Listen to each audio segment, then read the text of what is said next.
On this episode, we chat with Tristan Knowles from the Asian Development Bank about solar and renewable energy in Thailand. So, if you've ever wondered why every building in Thailand doesn't have solar panels on its roof, you'll love this episode of the Bangkok Podcast.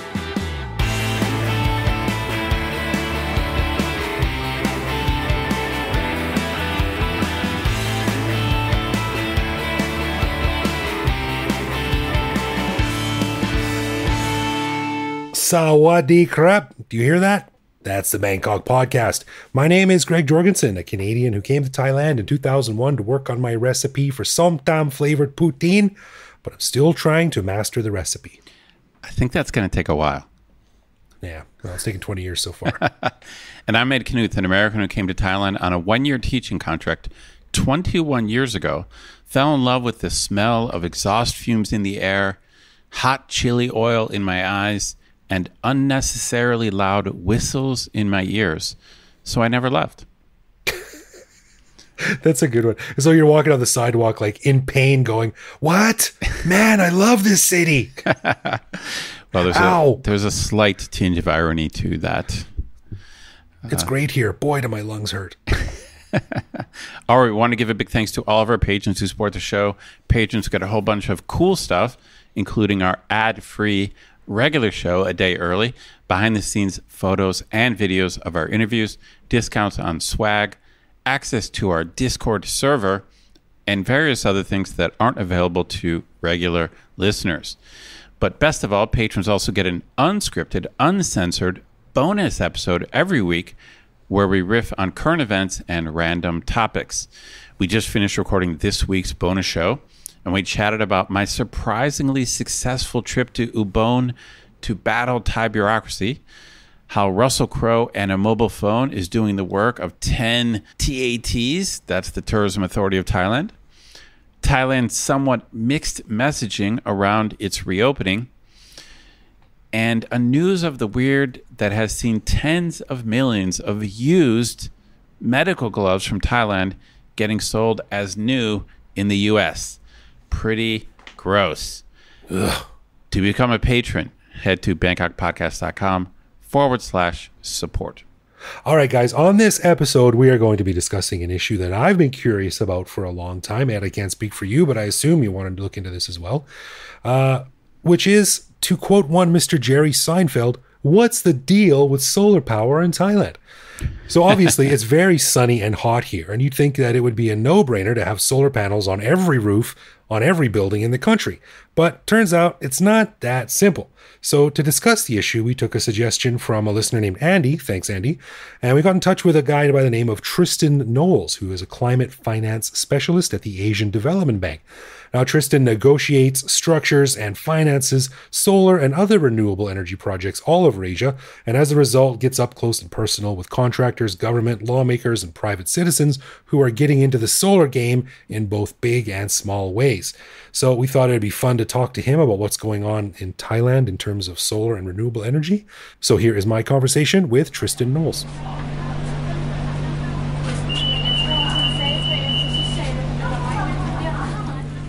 Okay, well, we are super excited to have someone on the show to talk about a topic that I've wanted to talk about for a long, long time, but have just never really gotten around to it. Something I know almost zero about, so I'm happy to welcome Tristan Knowles to the podcast. Tristan, thanks for coming on the show. Hi, Greg. Thanks for having me, and looking forward to the conversation. Yeah, so quickly, really, tell us who you are and what you do. Yeah, so I work, I'm an Australian expat living in Bangkok, and I've been here for about 3 years now. I work with the Asian Development Bank, so that's a sort of international multilateral development bank, which basically means that it's owned by many different countries, about 68 to be exact, and including, Thailand has a ownership stake in the ADB, so does Australia, the US, Japan, European countries. So big institution, about 3,000 people employed worldwide. I work in a team here in Bangkok that covers infrastructure finance in the Mekong region. So we're basically looking to lend to private companies that are investing in infrastructure in the Mekong region, including, of course, in Thailand. And a lot of that is energy and renewable energy, and also things like, sustainable transport, e-vehicles, other infrastructure. Right. All the good stuff that we wish was going to be here, that we were promised years ago in the year 2000, with floating cities and all that stuff, as the old joke goes. Exactly. But we're not quite there yet. Well, solar and renewable energy is something that I want to talk about specifically because as a layman, I think a lot of people find it very easy to come to Thailand and look around and go, why aren't there solar panels on every roof you see? It seems like a no-brainer solution. It's the sun's going to be here for a while, last time I checked. And I know it's probably not as simple as that. So can you talk a little bit about the solar landscape in Thailand? Like what incentives are there? What are they doing? What roadblocks are there? And how easy is it for someone to sort of set up a solar thing for their house without getting into too many specifics, which change for everyone?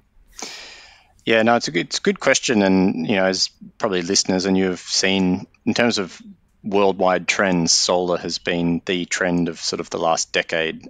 Costs have fallen by, 90+%. So I think that's surprised everybody how much the cost of solar has fallen. And generally speaking, it is, if you look at it over the lifetime of the asset, it's a cheaper form, or one of the cheapest forms of energy that can be produced, even if you're comparing it to, coal and gas and things like that people typically think are the cheapest.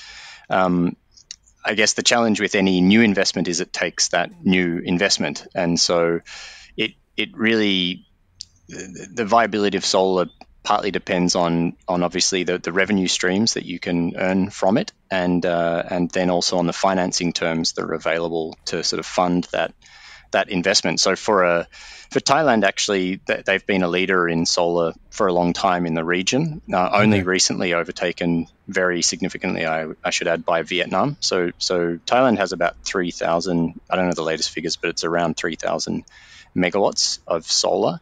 And that's in a grid that has about 46,000 megawatts of capacity.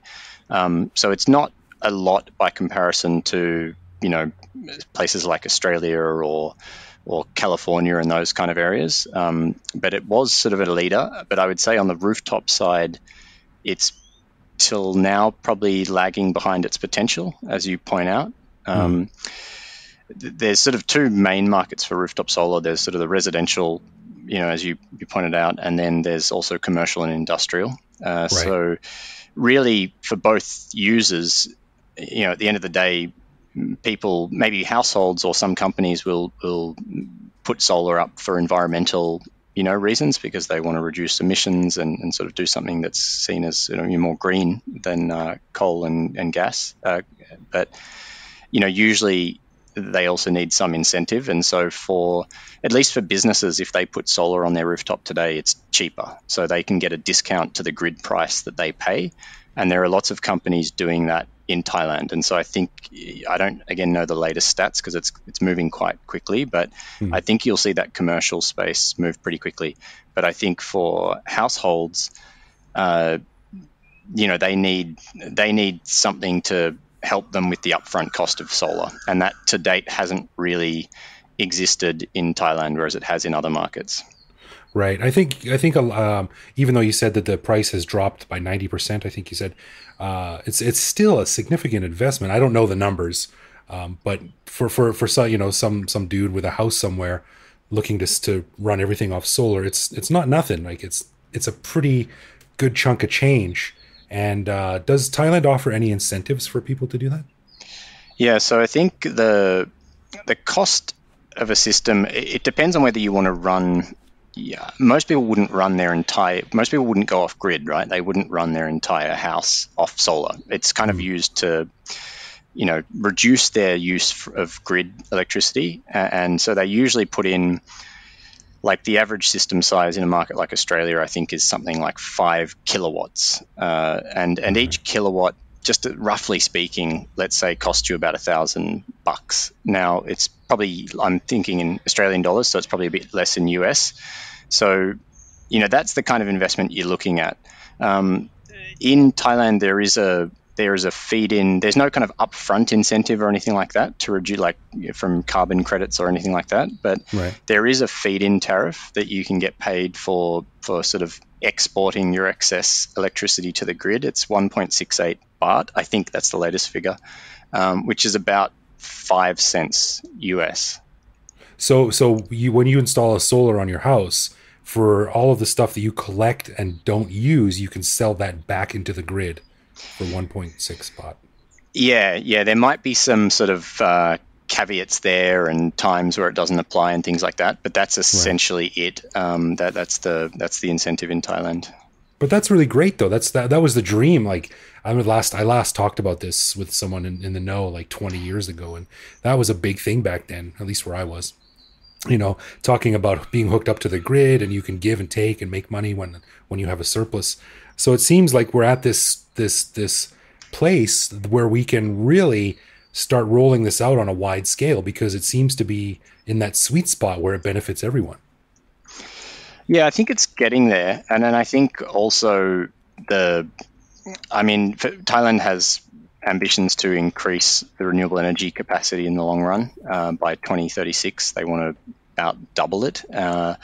And so they'll need to build a lot more solar, like, 15,000 plus megawatts. And I think if you just look at, what Thailand has in terms of its potential, I think the rooftop solar potential is sort of an obvious place to start building out that capacity. So, yeah, I think you're right. The incentives are starting to align, and it's starting to make a lot more sense.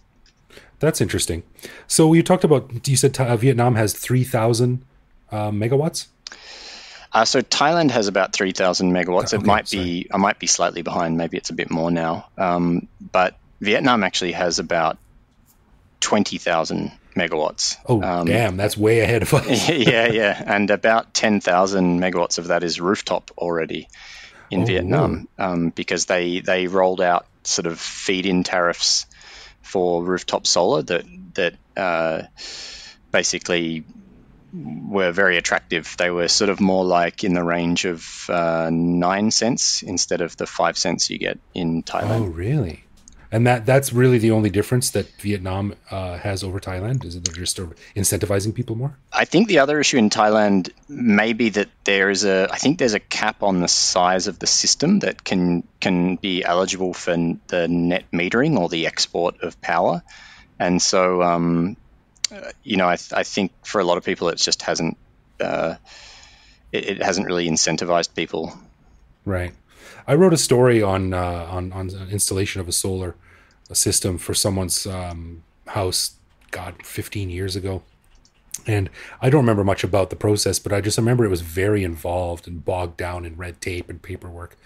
A lot of people sort of fall back on the old saying that, like, oh, of course solar is impossible because the gas suppliers and the coal producers, they're all, keeping it down and forcing it to be harder than it should be and things like that. Is there any truth to this? It gets kind of conspiratorial off into the fringe element of things, but coal and oil and gas have been around for so long that it's kind of easy to see that the incentive is just not there for those guys to roll that back at all. Yeah, no, I think you're spot on. I mean, for every country, the challenge, because we know from a climate perspective that we need to do a lot more to sort of install renewable energy, decarbonize the electricity sector, do more to electrify transport. So that's kind of the challenge. And I guess in developing, countries that are developing more rapidly and have sort of younger populations, faster economic growth, there's sort of increasing demand over time. So you can sort of try to meet that incremental increasing demand with new renewables. But in the long run, as you pointed out, at some point you're going to have to make room by pushing out coal and gas and things like that. And that's sort of that's a challenge in any market, in the US, in UK, Australia, Thailand, everywhere. So I don't think that one has been fully solved yet, but you're right. And I should add that a lot of grid operators, so the agencies and departments running the grid and regulating the grid, it's a very different paradigm to go from running like baseload generators, a few, quote unquote, a few large scale base load generators like coal and gas that run pretty much 24/7, give or take, with a system that's comprised of all these different smaller scale solar, wind, variable sources that you don't control the fuel as much. So there's a bit of a paradigm shift in how you actually manage an electricity grid as well. Oh, interesting. Talking about Thailand's solar projects, where are they? I mean, I don't read all of the newspaper every day, so maybe I've missed it, but it doesn't seem to get a lot of love. Where are these giant farms that are producing 3,000, what is it, megawatts, kilowatts? I feel like Doc Brown in Back to the Future, 1.21 gigawatts. Yeah, I always Marty switch says, between. What the hell is a gigawatt? Yeah, exactly. I always switch between gigawatts, which is 1,000 megawatts, and megawatts, and then kilowatts. A megawatt is 1,000 kilowatts. A gigawatt is 1,000 megawatts. So I'll try to stick. I'll try to stick to megawatts, but I have to often do the quick conversion from gigawatts in my head. Right. But I think a lot of the solar. I don't think there's sort of as many mega projects in Thailand. I think I don't know, like an average or anything like that, but they're sort of smaller and dispersed across the country. Obviously, overall, Thailand has a really good solar resource potential. And I think mostly until now they've been ground-mounted solar. So you can see some. You can even there's some that are quite close to Bangkok actually that I've been to. But it's the kind of thing where I guess if you're not looking out for it, you could probably just as easily drive past it as well. Wind farms are easier to see, and there's quite a few wind farms in Chayapum province. So if you ever go to Chayapum, you'll see wind farms, and you'll also see a lot of businesses advertising, that wind farms are an attraction in the area. They've kind of turned it into a tourist attraction. Of course they have. Of course Thailand has. It's funny. I tweeted a couple of weeks ago, I guess. I was just randomly scrolling around on Google Earth, and I saw just outside of Hua Hin, there was a massive one. I mean, this thing was roughly 2 kilometers across, which is giant. That's a wind farm? No, it was a solar farm. A solar farm, right. Yeah. Yep. Yeah. And I guess from the street view, even if it's just a few hundred meters off the road, you wouldn't even notice it. Yeah, no, exactly. Yeah. No, they're out there, but I think the next wave will be more likely, as I said, to be rooftop. So obviously, whenever I'm flying in to anywhere, but particularly obviously Bangkok, which doesn't happen as much these days for any of us, but I always like to look at particularly the industrial rooftops as well as the residential rooftops. And I mean, definitely there's just so many rooftops that are still not with solar in Thailand. So huge potential. And I think that's where you'll see the next kind of, surge of capacity. Yeah. From a policy point of view, what is the Thai government doing? Are there any big sectors or departments that are working on this, that are pushing for it? You said Thailand wants to expand it or double or triple its capacity in the next 20 years or whatever it is. What are they doing? Who's working on it? What's the plan? Yeah, so I guess one thing in Thailand that's probably different to maybe listeners that come from outside Thailand is that it's still sort of what's called like a single buyer utility model, whereas a lot of like people in North America or Australia, UK, it's often sort of more deregulated. Not that either, in my view, is a good or a bad thing. I think there are pros and cons to each, but in Thailand, it's still sort of regulated, very, very centrally, and so there's a regulatory commission that oversees the overall sector. There's the main sort of off-taker that people sell electricity to and that manages the transmission network is called EGAT, the Electricity Generating Authority of Thailand. Sure. For people in Bangkok, they would get a bill from the Metropolitan Electricity Authority, or the MEA. And MEA basically runs the distribution network, so the poles and wires in and around Bangkok, and then also bills you. They kind of act as your retailer and send your bill to you, or a lot of people in condos, they just get their bill through their condo management. And then there's also a provincial authority that runs the network in sort of regional areas. So it's still kind of centralized in that sense. There is a new sort of power development plan that's I don't know if it's formally released yet. It's sort of been kicking around for a while now, but that sets a target out to 2037 for sort of expectations for the grid. And that's the one that I was mentioning, has renewable energy increasing from about, 10% currently to about 25% of generation by 2037. 25%, that's pretty big, isn't it? I think it's pretty big, and it's obviously going to be challenging. But I think if you look at it from a climate perspective, in terms of sort of decarbonizing grids and things like that, I think you might see over time that figure even increases. Wow! So let's see. What for comparison? What does the world's leading country? What's the percentage of their power generated from solar and other renewables? I mean, I hear every once in a while you read a story like Germany today, went for X hours without using only renewable resources or something like that. Yeah, exactly. Yeah, it's the one you've always got to carve out a little bit from that is if you hear like 100% renewables, check whether it's a hydro country like Norway or Costa Rica that has like hydro and geothermal. Those countries can get to 100% renewables much easier. I think the challenging ones are when you need a lot of solar and wind. I mean, a good thing for Thailand is that it does have a lot of hydro resources, but a high level and a level that becomes challenging or more kind of revolutionary from a grid management perspective is probably when you're getting up to like that 20% of generation from solar in particular, because solar, of course, generates a lot during the day and then turns off when the sun isn't there.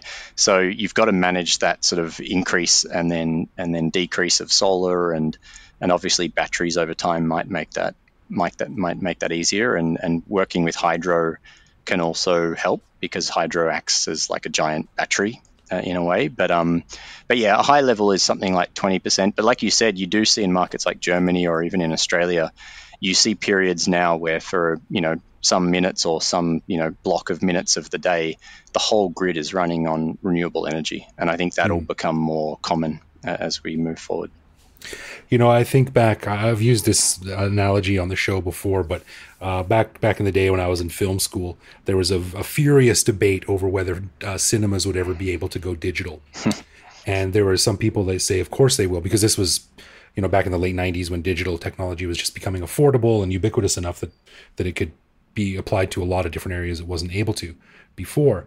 And there were some people that says, of course, cinemas will be digital one day. Yeah. And there are other people saying that no, the technology is just not capable of reproducing the same type of experience that celluloid film and an old-fashioned projector is. Of course, they were wrong. And I also remember reading similar things about the effectiveness of solar cells back in the day. Solar cells will never be as efficient as XXX. And of course, they have only gotten way more efficient over the years. Is that something you're seeing in general with renewables? Is it just becoming cheaper, faster, easier, more efficient? Yeah, it's a really good question. I think cost has been the main thing. I think definitely the long-term efficiency, and I'm not an expert in this area, but if you look at, going back to the first solar cells that I think came out of like space race type stuff and things like that, they were very costly and not very efficient. But they were out in space and doing sort of fairly minimal things, and you really had no other option. So it was a really cool technology. I think the efficiency, I don't know the latest to cell efficiency, but I think it's just the cost for the efficiency has come down so much that it sort of doesn't matter now. You can put a big system in, and even if the efficiency isn't really high overall, you just put in more capacity. There's also down the track, I think an interesting development to watch will be like thin film, like super thin film, and even like paintable solar. So when you get to this next generation of solar,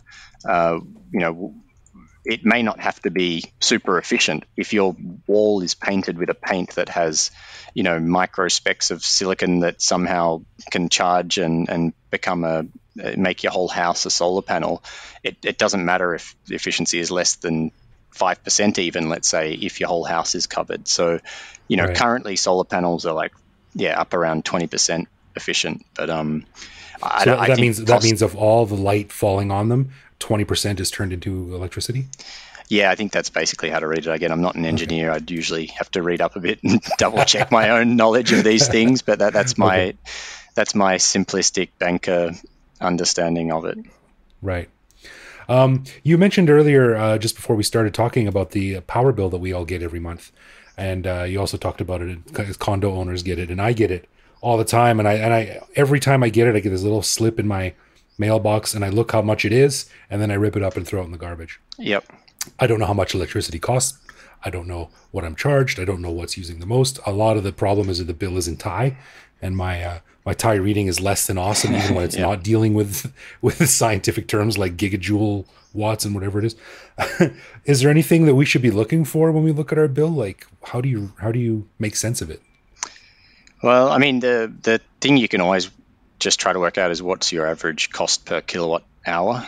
But I guess at the end of the day, you don't have much choice in Thailand in terms of your retailer or things like that. And for people in condos, like I said, some people are billed through their condo, and the condo often adds a margin on top of the MEA margin. That blew my mind the first time I heard that. Yeah, it's not not very good from a sort of end consumer perspective, but probably lucrative for the building owners. So considering it's basically just, or what I understand, it's just a forward billing service, right? They get a bill from MEA for the whole building, and they divide that bill by the meters at each room and give you a per room amount, but they add a nice little admin charge on top of that for the service. Yeah, I couldn't believe it. Like my first condo here, I was paying, I don't know how much, say 10 baht or maybe 2 baht. I don't know how much it is.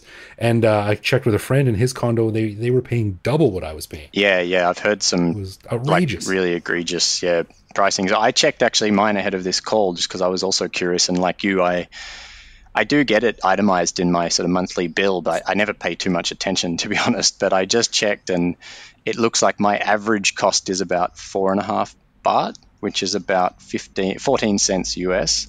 Per kilowatt hour. Per kilowatt hour. So I mean, that's one thing to look out for. But look, if you lived, I mean, it would be interesting if you lived in a house, which I don't. I live in an apartment building. But if I lived in a house, it would be interesting to see how easy or hard it is to put solar up on your roof. Because in Australia, and I'm sure in like the US and Canada, and super easy. You just Google solar system, and you'll get about 30 installers, and you just have to pick the right one and get an attractive package, and it can be done in a few months' time. And they're often pretty busy at the moment because it makes so much sense for households. But I don't, to be honest, I don't have any idea how easy it is to sort of put solar on your roof and see if you can actually reduce the cost of, is it cheaper? It should be cheaper than 14 cents US to put solar on your roof. It should be under 10 cents would be my guess. So if you can offset some of your bill with solar, then it should make sense. But I haven't spoken to anyone who's tried to do it, or I don't know whether it's difficult or there are any other hurdles or administrative blocks to doing it. Right. I guess also living in a condo, like for me, I live in a condo. I mean, short of hanging solar cells off of my balcony, there's not really a lot I can do. Like, it's not like I can go up to the roof and just lay a bunch out and then swing the wire down to my window or anything. I thought about doing that at one point in my last condo because I kept having power outages because the transformer out on in the road in the soy kept blowing up, and they eventually replaced it. But it happened about 3 times, and the fridge would shut down. And one time it was for about 12 hours. And I thought, I wonder if I could put a panel on my balcony and angle it so that it just got enough, or even have a little battery or something that could run the fridge. But yeah, I think it's challenging with a balcony. You don't want to hang a panel over the edge and have it fall or something. And that's right. Yeah. Kill some poor person below. Yeah, exactly. It's not worth it. So,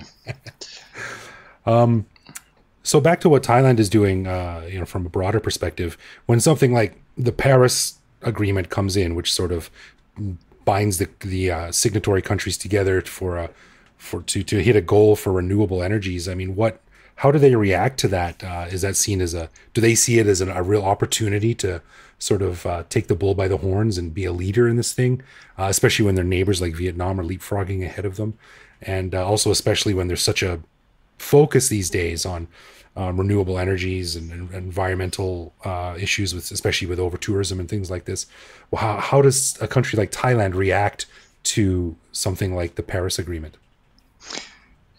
Yeah, it's. I think every country is really trying to work out how they react, and obviously it can get quite political. And like in a country like the US, where you see such a swing in attitude towards the Paris Agreement, where you had the US pull out of the Paris Agreement under Trump, and then I think Biden's one of his first acts was to re-enter the Paris Agreement. So, yeah, I mean, it's maybe fun political TV, but the problem, I guess, from a scientific and an investment perspective is that it delays, concrete action, and B, it just creates uncertainty for investors. So I think, the message from investors on this stuff has always been like, you want certainty and you want some long-term plans that are committed to and have clear policies backing them up, because that's the best way to build an industry, to get a low cost of capital, to make the transition easier for any country. So I think that applies for Thailand as well. And I think,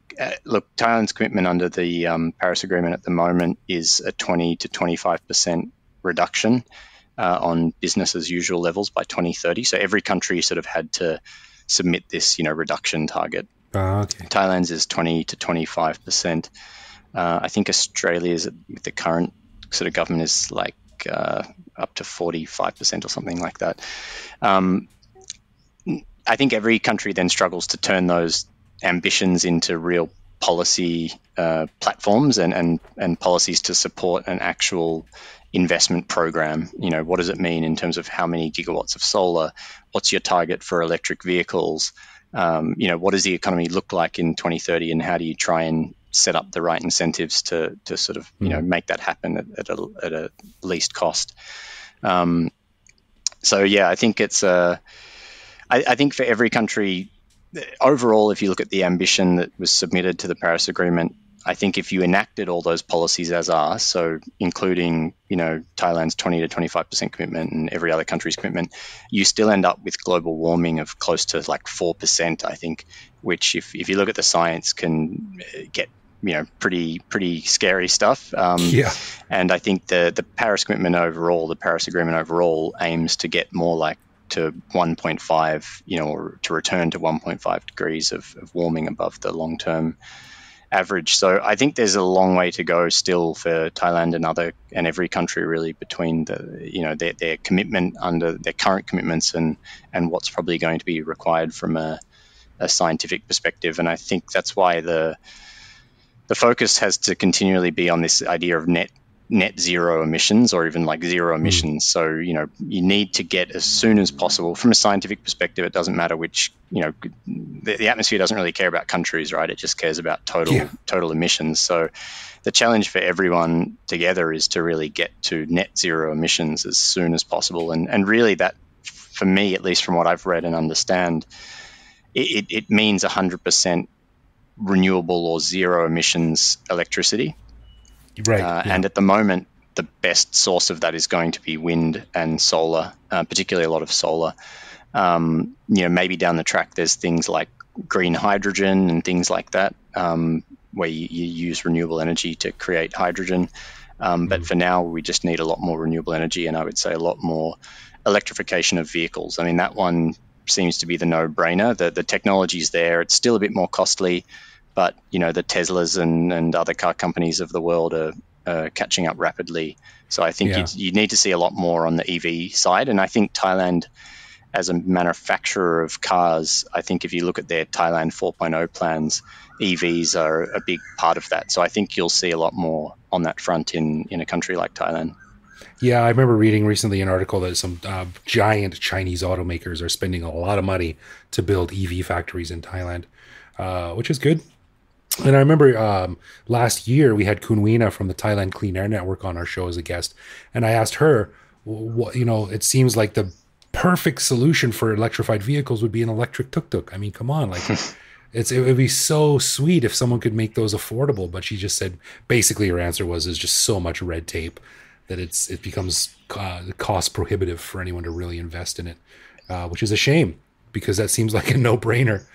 Yeah, the other one is all the or the motorbike taxis, right? Like you would think at some point, but I think again it goes back to that upfront cost point. So it's still cheaper to buy a, I don't know, you could buy a secondhand or even a brand new, 125, scooter or little motorbike for probably like 30 to 40,000 baht or something like that.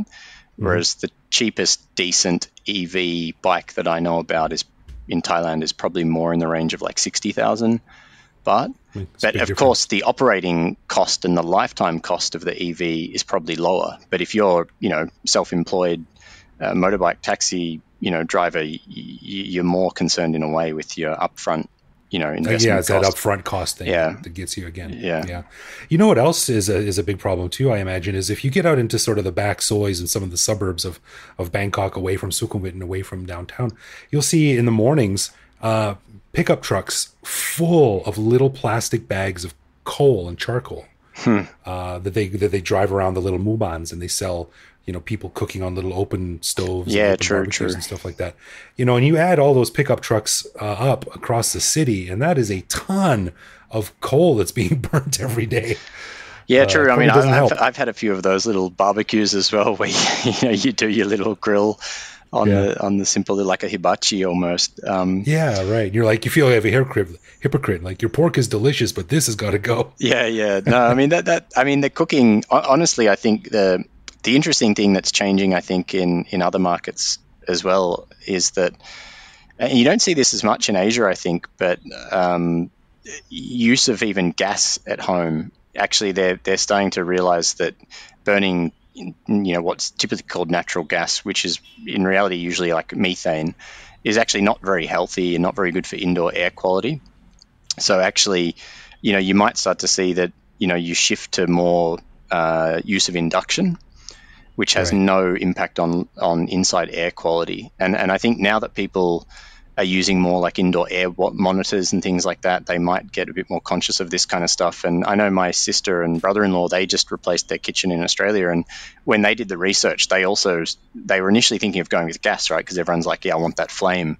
But they've actually decided just to keep the barbecue outside for gas, and inside they're going with induction because it's again, more expensive up front, cheaper in the long run, but importantly, they've got young kids, and it's better. It's better for you. It's better for the indoor air quality, and it's more efficient to heat up. So I remember when I first came to Asia years ago on an exchange program, I brought like a little coffee, like cafetiere thing to make espressos, and I went to the student kitchen in Hong Kong and put it on the hot element, and it just, nothing happened. And I was like, what's going on here?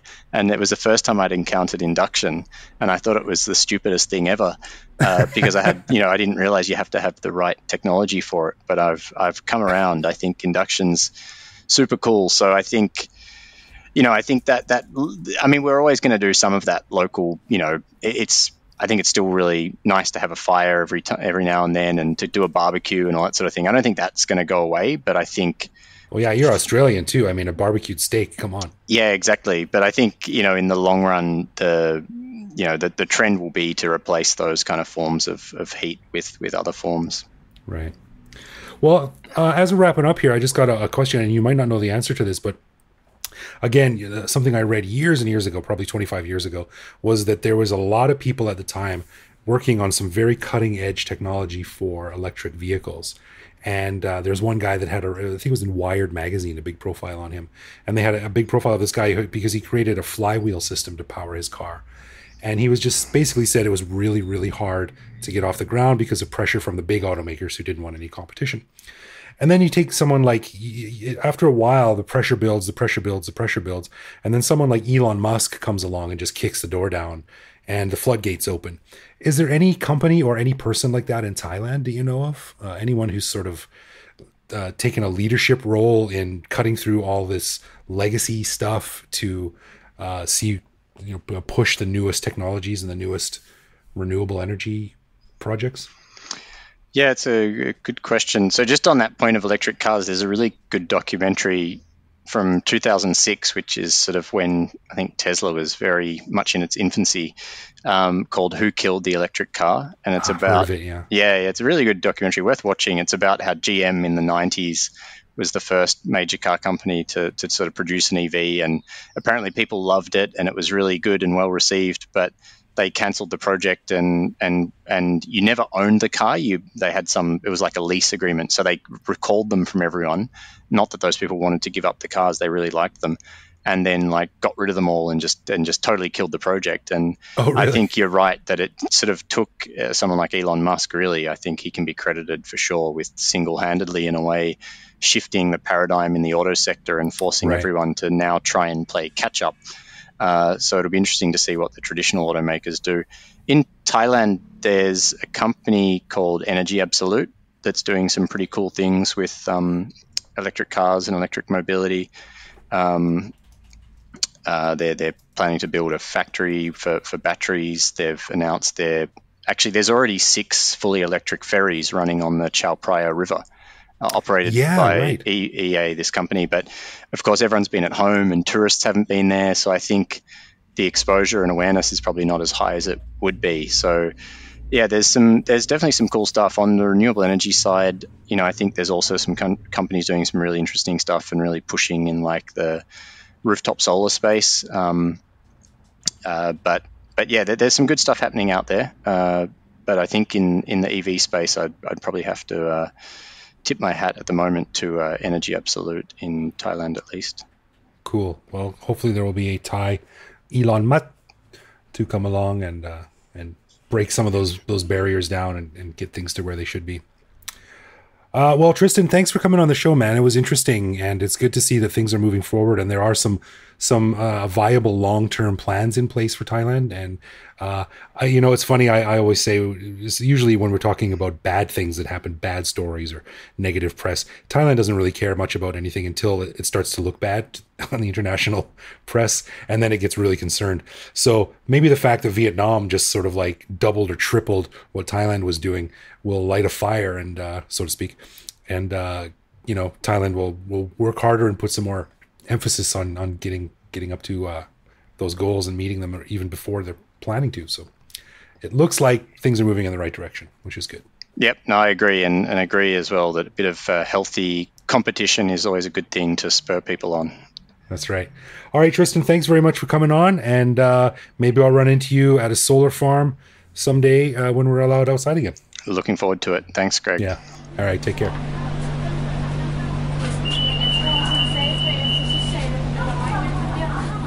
Dude, this is such a cool topic. Your intro was perfect. It does seem as if Thailand would be the perfect place for solar power.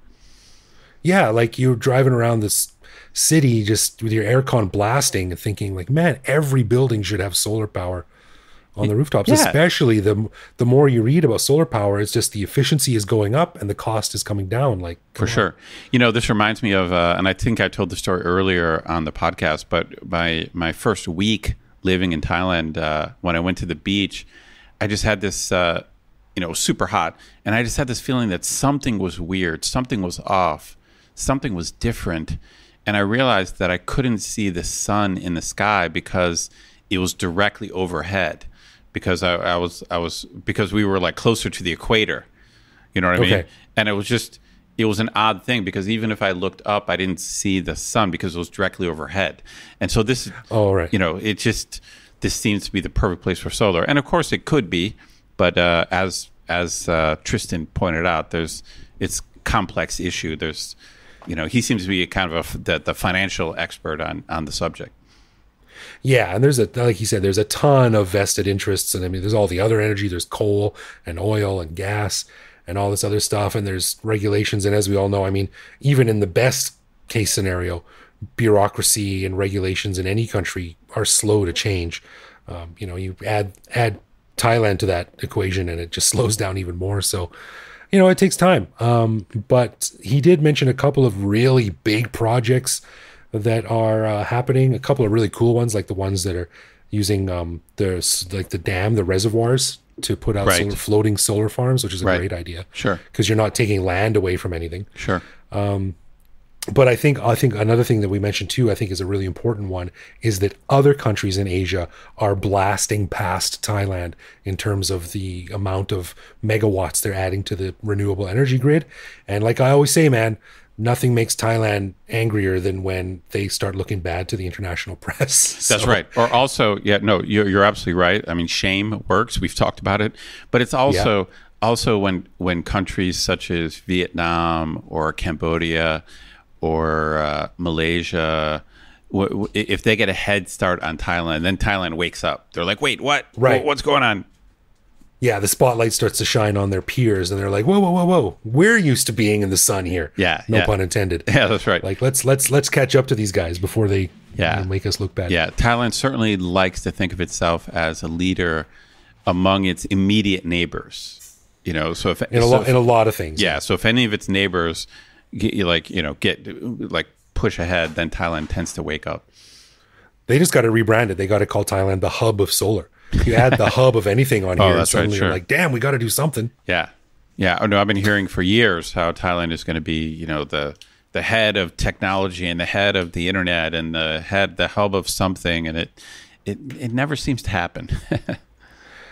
I think a really good idea is to open up a hub factory, like hubcaps, hubs, and other hubs, and just make Thailand like literally the hub of hubs. That might work. That might work. That actually might work. That's my $1 million idea. All right. Thanks, Tristan. It was really cool to talk to you. And we'll have you back on in a little while and give us some updates on what's going on. For sure. Yeah, I think the topic of alternative energy, we got to dig deeper, man. We got to do more shows on this. That's right. All right, let's get into some love, loathe, or live with, where one of us picks a particular aspect of living in Bangkok, which we then discuss and decide if it's something we love about living here, loathe about living here, or have come to accept as something that we just have to learn to live with no matter how we feel about it. And last week, I asked Ed what he thought about 1950s era Thai pop music. So this week, Ed, it's all on you. Okay, a little bit of a weird question. It's not like this happens a lot, but I still feel like this is a Thai thing, and I doubt you could hate this, but I'm just curious your take on this. So picture this. You're in a random location. It could be a Thai shopping mall, going down a hallway. You could be going into a Muban, maybe even a Thai condo or apartment complex. And there's a security guard there.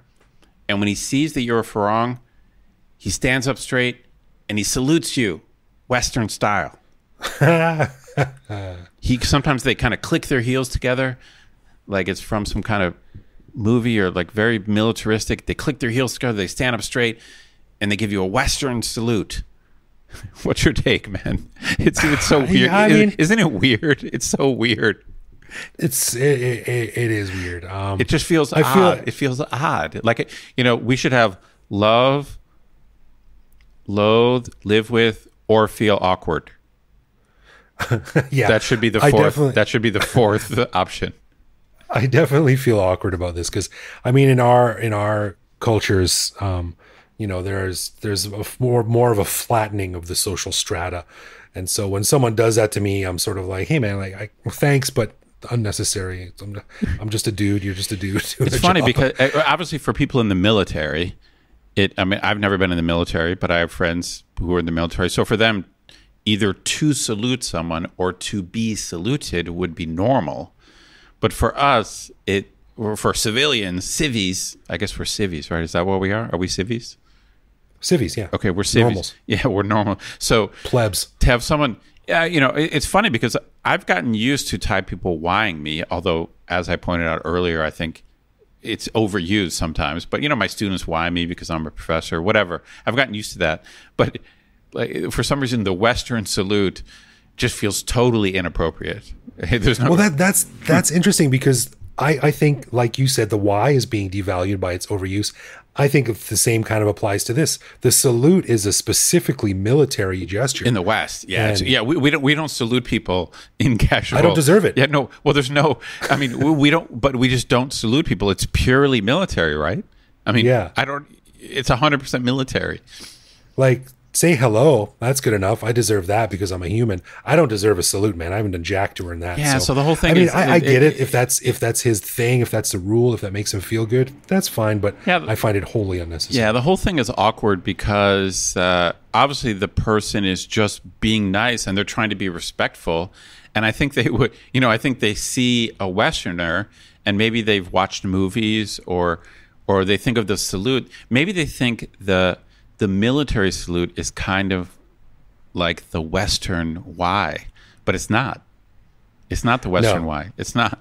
It's just a military. The Western Y. It's a military thing. Yeah, I guess so. I mean, it's like doing one of those high fives where you high five someone up high and then swing back around to the bottom and smack again. Like, that's a football thing, an American football thing. Yeah, that's not a regular. That's not a. I haven't earned that. Yeah. So you can't say loathe, but or maybe you can. I don't know. What do you? No. Do you like it? Are you like, oh, this is cool? Like, I got saluted. Do you love it? No, I'm a live with. I'm just like, I'm pivoting over to awkward. And, I just sort of like think like, thanks, but sit down, just relax, man. It's unnecessary. Yeah, chill out. I guess, I appreciate the gesture. I want to say loathe because it's mistaken. It's not correct. So I want to say loathe, but it's so heartfelt and respectful, and they're just trying to be nice that I guess I'm going to have to go live with. Yeah, you can't fault them by. Maybe that's their rules, right? Maybe their boss says, "Hey, you have to do this to everyone." You have to salute to white people, and you have to Y Thai people. Salute. Wow, well, who knows, right? But either way, it's not done from a place of malice. That's right. Or anything. So I can't really fault them. But yeah, at the same time, I'm like, all right, just. But someone chill. Somewhere needs to change the way security guards are trained, and really the salute is not. It has no place out of a military context. Just saying. Especially if especially if they have those little clicky metal plates on the heels of their boots. Sometimes some they people click. have. No, sometimes they click their heels. That's a real thing. I'm not making that up.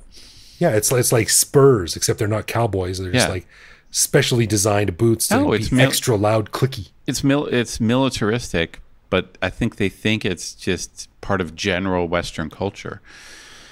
Well, Thailand is a more militaristic society. It is. Well, I don't know. But yeah, that's a live with from me. It's a live with leaning awkward. Yeah, exactly. All right. A final thanks to our patrons who support the show. Patrons get a ton of cool perks and the warm, fuzzy feeling knowing that they're helping support the show. Find out more by clicking support on our website. And connect with us online. We're Bangkok Podcast on social media, BangkokPodcast.com on the web, or simply BangkokPodcast@gmail.com. We love hearing from our listeners and always reply to our messages. Yeah, we do. You can also listen to each episode on YouTube if you want. You can send us a voicemail using Line, and we'll put that on the show. Or you can even reach out to me directly if you want, Twitter or Instagram, where I am BKK Greg. So thanks for listening, everyone. Stay safe. Don't use medical gloves imported from Thailand. And we'll see you next week. All right.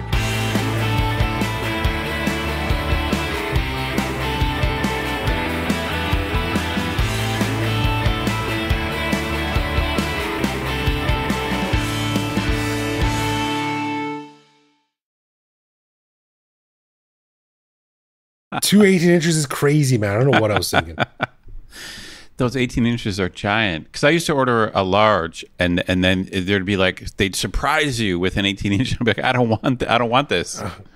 I literally seriously, it's one of my problems is that I can never throw food out. Mm-hmm. I was raised to like eat everything you have because when we grew up, we had no money. Right. So it's a real problem with me to throw out good food. And as a result, I just end up eating it. And I'm just looking at this pizza going like, I should probably do my heart a favor and just throw the rest of this stuff out. Right. It's just way too much.